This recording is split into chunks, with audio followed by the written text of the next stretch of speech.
The moment I pulled away from the airport, my housekeeper sent me a message that made my hands turn cold. She told me not to go home. A second later, she sent a photo of the security camera screen. My husband was standing in our bedroom beside a young woman. Behind him, my mother-in-law was holding my suitcase. Within seconds, I understood that the affair was only the surface. Someone was preparing to destroy more than my marriage. They planned to take my home, my money, and any chance I had of proving that any of it had ever belonged to me. My name is Giovana. I am 41 years old, and for the past 18 years, I believed I could recognize a threat before it became dangerous. I had served in the United States Army for most of my adult life. My job required a calm mind, attention to detail, and the ability to make decisions under pressure. I could spot an inconsistency in a report, hear fear in a soldier's voice, and recognize when someone was hiding something. At home, I allowed myself to be different. Around my husband, I did not want to remain an officer. I wanted to be a woman who trusted the people she loved and did not search for danger in every gesture.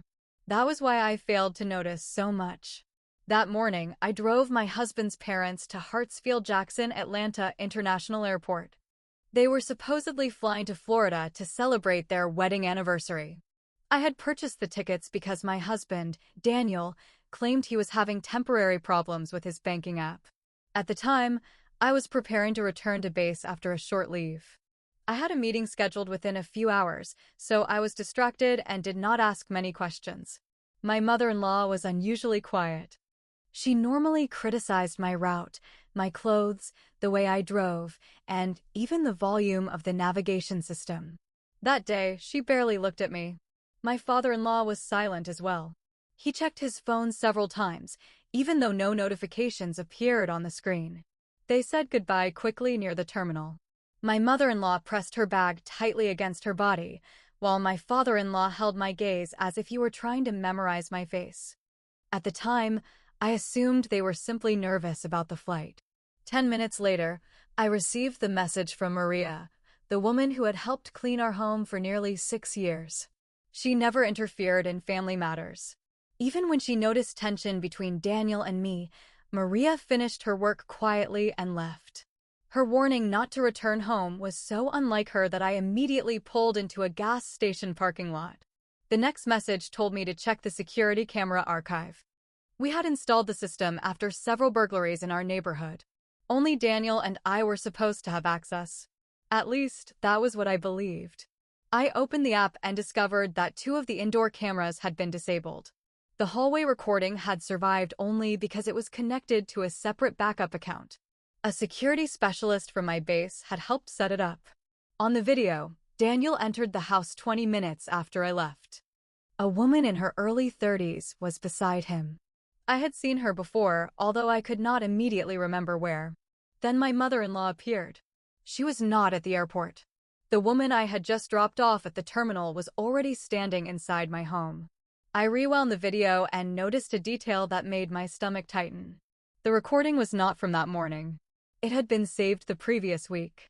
My mother-in-law was holding my large travel suitcase. Daniel opened my closet, while the unfamiliar woman placed clothes inside it. A few minutes later, my father-in-law carried cardboard boxes in from the garage. None of them appeared frightened or confused. They moved calmly, as if every task had been assigned in advance. Then I recognized the woman. Her name was Kayla Bennett. Several months earlier, Daniel had introduced her as a new employee at his insurance company. We met at a charity dinner where she barely spoke to me, yet somehow knew too many details about our home. That evening, Kayla complimented our kitchen, although she had never been inside the house. I assumed Daniel had shown her photographs. Now the reason was obvious. Maria sent several more files. She had found unfamiliar documents in the trash near Daniel's office. They included copies of a rental agreement, bank statements, and a printed divorce petition. My signature appeared on the petition. I had never signed it. The handwriting looked almost correct. Whoever forged it had copied the angle of my letters and the long line at the end of my last name.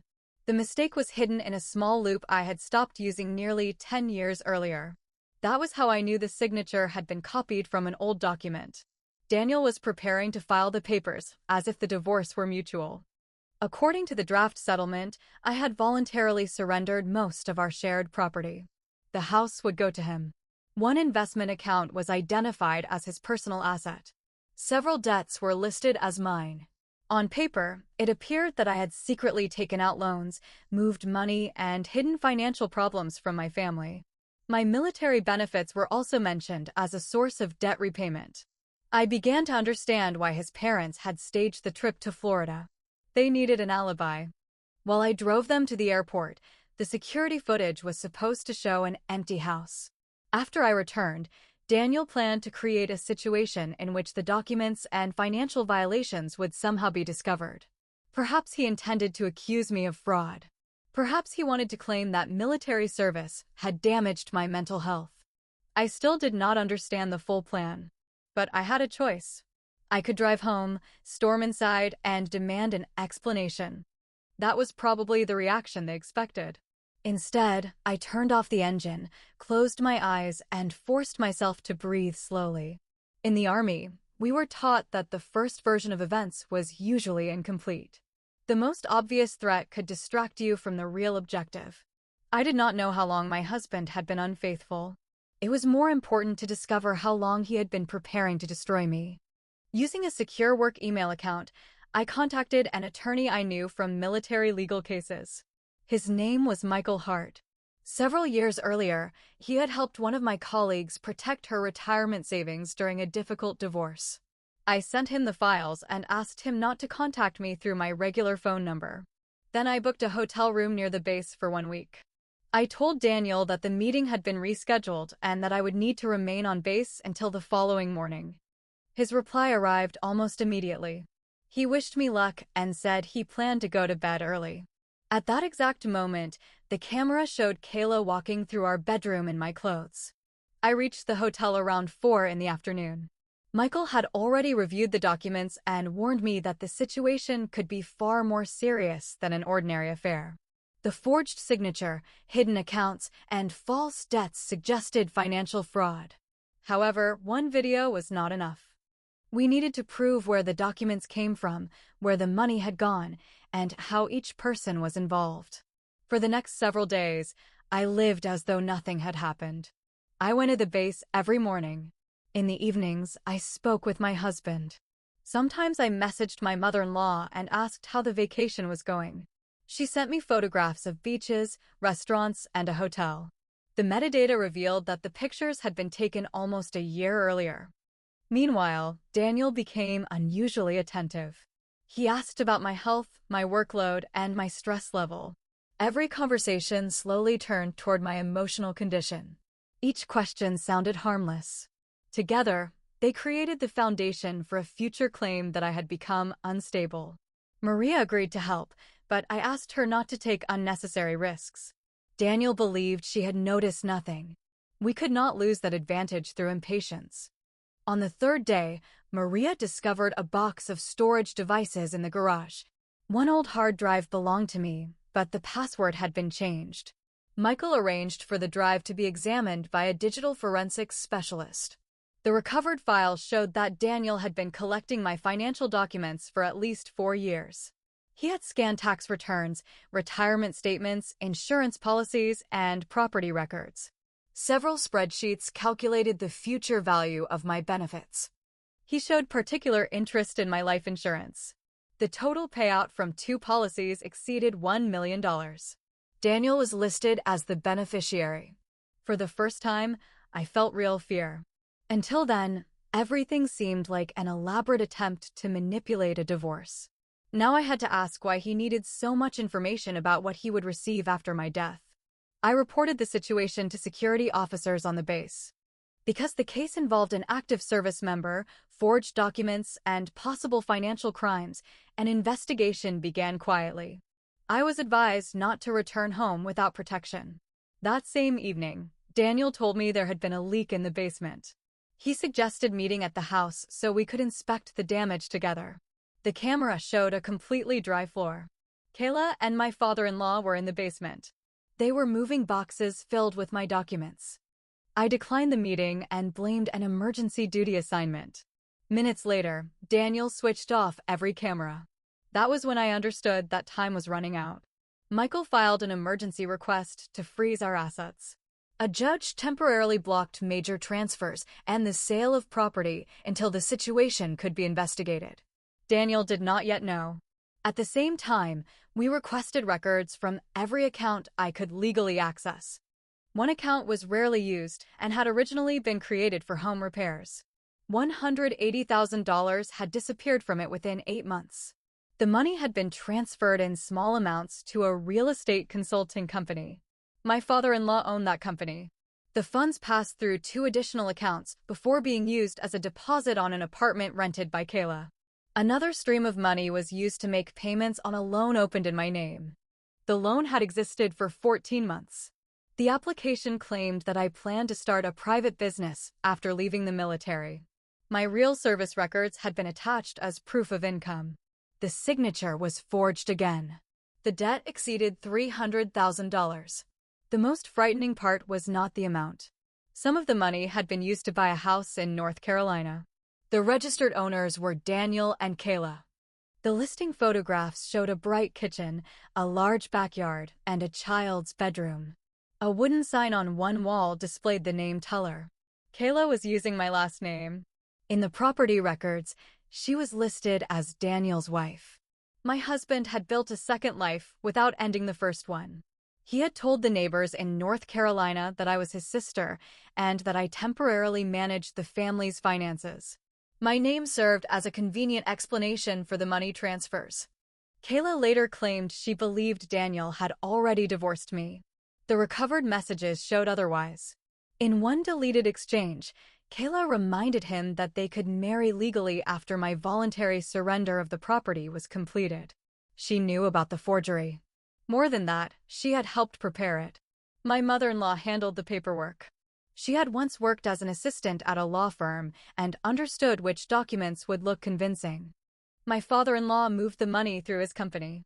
Daniel copied my signature, gathered medical information, and recorded our phone calls. Kayla created the image of their future family. Each person had a role. Together, they were building a story in which I became responsible for my own destruction. The biggest discovery came 1 week later, when the forensic expert recovered a deleted folder disguised as an ordinary grocery list. Inside was a 42-page plan. It contained dates, financial amounts, conversation scripts, and predictions about my reactions. They expected me to return from the airport, discover Kayla, and lose control. Daniel planned to record my anger, call the police, and accuse me of making threats. After that, he intended to obtain a temporary restraining order. While I was locked out of my own home, my mother-in-law would file the divorce documents with my forged signature. My father-in-law would finish moving the money, and Kayla would move into the house. There was a second plan in case I remained calm. Daniel would slowly convince everyone around me that I was developing memory problems because of my military service. He had already contacted 2 of my acquaintances and carefully asked whether they had noticed changes in my behavior. The third plan made me put the pages down. It involved a trip to the mountains. Daniel intended to invite me away for the weekend, insist on driving, and choose a route near a steep drop. There were no direct instructions to kill me. However, the estimated insurance payout appeared beside a note about a possible accident. That was when the situation stopped feeling merely insane. I had lived with a man who knew my routines, fears, and weaknesses for 18 years. Now he was using every detail against me. Every shared memory suddenly looked like information he had collected for the plan.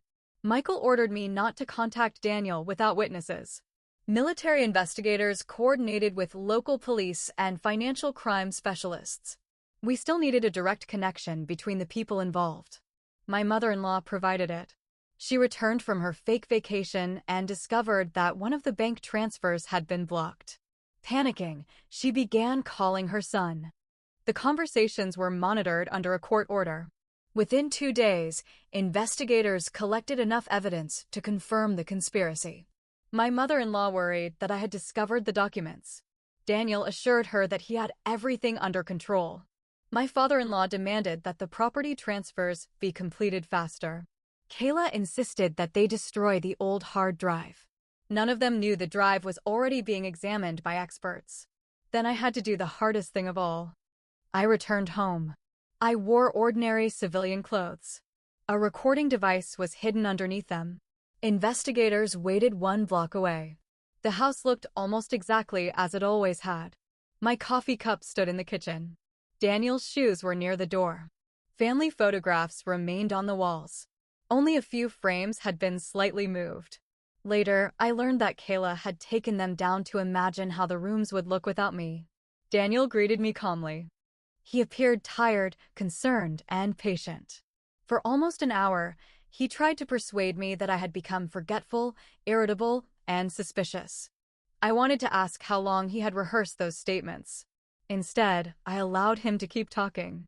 Eventually, Daniel turned the conversation toward money. He mentioned debts I supposedly did not remember and suggested that I might have taken out loans during a period of extreme stress. Then he brought out a prepared packet of documents. He placed them in front of me and encouraged me to sign an agreement that would supposedly protect the family from my mistakes. The first page surrendered my rights to the house. The second made me responsible for the loan. The next pages contained my consent to the divorce. The final page included a clause preventing me from making legal claims against his parents. That document was exactly what the investigators needed. I picked up a pen, held it above the page, and asked Daniel to explain where the financial numbers came from. He began to contradict himself. At first, he claimed the information came from the bank. Then he mentioned a tax consultant. Several minutes later, he admitted that his father had helped investigate the transfers. My mother-in-law entered the room too soon. She had been hiding in the office and listening to the conversation. Her arrival shattered their calm performance.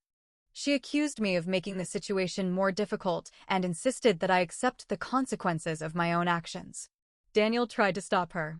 My father-in-law walked in from the garage. Kayla appeared near the staircase. 4 people stood before me inside the house they planned to steal.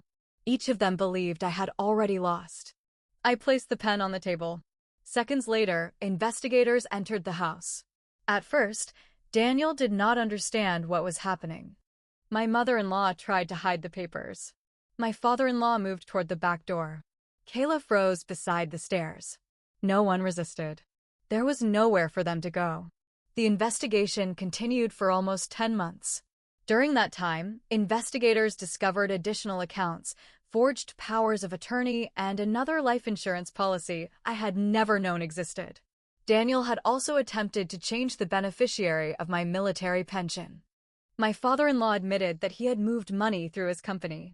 My mother-in-law denied involvement until experts found document templates on her computer. Kayla agreed to cooperate in hopes of reducing her sentence. Her testimony confirmed that the plan had been created in advance and discussed by the entire family. Daniel continued claiming that he had only wanted to protect the assets. The judge saw something else. In court, prosecutors presented the security footage, bank transfers, recovered messages, and the 42-page plan. Watching the bedroom video was especially difficult. Not because of the affair. By that point, my husband's infidelity seemed almost insignificant compared with everything else. What hurt was the calm way those people sorted through my life. They packed photographs, jewelry, and documents as though I no longer existed. The financial charges were handled separately from the divorce. Daniel received a prison sentence for fraud, forgery, and conspiracy. My father-in-law was also convicted. My mother-in-law reached an agreement with prosecutors, but she still lost her home and most of her savings. Kayla received probation, a large fine, and an order to repay part of the stolen money. My marriage officially ended 18 years and 4 months after the wedding. The court returned the house, the frozen money, and complete control of my retirement savings to me. The fraudulent loans were not canceled immediately, but several months later, they were formally recognized as the result of identity theft and fraud. I sold the house. Not because I was afraid to live there. Every room simply reminded me how easily familiar walls could hide someone else's plan. I gave Maria enough money for a down payment on a small apartment. She resisted for a long time, but I knew that without her courage, I might have returned home that day and done exactly what they expected. One emotional outburst could have destroyed my reputation. One reckless action could have given Daniel the recording he needed. One signed page could have left me responsible for someone else's debt. A year later, I moved closer to the base and rented a small house overlooking a lake. It did not have expensive furniture, a huge kitchen, or family photographs covering every wall. But everything inside belonged to me. During the first few months, I woke up at night and checked the cameras. Every notification made my heart race. Sometimes I imagined Daniel was still watching, collecting information, and waiting for another mistake. Slowly, the fear began to fade. I returned to work, rebuilt relationships with friends, and studied my finances carefully for the first time in years. Every account, insurance policy, and legal document was now under my control. The hardest realization was not about my husband. I had to accept that trust does not remove responsibility. For years, I allowed Daniel to manage the accounts because I thought checking them would make me look suspicious. I ignored strange expenses because I did not want to seem cold or controlling. I dismissed my discomfort whenever his parents involved themselves too deeply in our decisions. Love had become a convenient excuse for my inattention. Today, I do not see myself as a woman whose life was destroyed. Only the deception I lived inside was destroyed. Sometimes I remember that morning at the airport. I see my mother-in-law clutching her bag. I remember my father-in-law's strange expression. I feel the phone in my hand and understand how close I came to walking into their trap. All I had to do was drive home. Instead, I stopped. That pause saved my money, my career, and possibly my life. Since then, I have never made an important decision in the first moments after a shock. Anger demands immediate action. Fear makes us grab the first explanation available. Betrayal pushes us to prove ourselves to people who have already decided to destroy us. Sometimes the strongest move looks different. You remain silent, look more closely, and allow the lie to expose itself. My housekeeper warned me not to go home. At first, I believed she had saved me from a painful confrontation. Only much later did I understand that Maria had saved me from the role other people had written for me. They wanted to see a woman who had lost control. Instead, a woman with evidence walked into that courtroom. And when their secret plan appeared on the screen, none of them could convince anyone that I had been the problem.